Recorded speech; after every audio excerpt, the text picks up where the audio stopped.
Now, what is the commonest cause of the blindness in India? Is a favorite question of the examiner. So, there is a temptation to answer vitamin A deficiency. But if you take the overall percentage of the various causes, you should remember it is the cataract. The cataract is the most common cause for the blindness in India, percentage wise.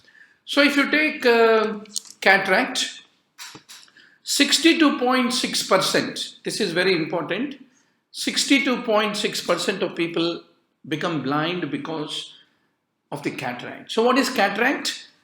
The lens become completely opaque. You can't see through the lens. That is the whole problem of cataract.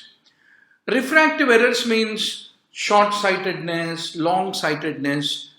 Long-sightedness is called myopia. So you should remember the long-sightedness is called myopia. Myopic people cannot be able to see the things which are very far off. And what do you use to detect the amount of myopia? We use the Snellen's chart.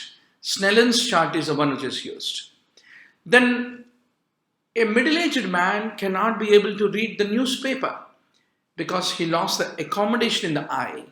And what is that condition called as? It is called as presbyopia. Presbyopia is what you should remember.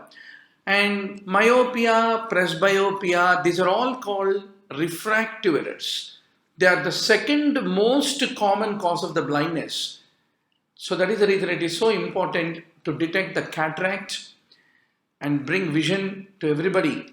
They say, Sarvendriyanam Nayanam Pradhanam. The eyes and the vision are the most important thing for any human being.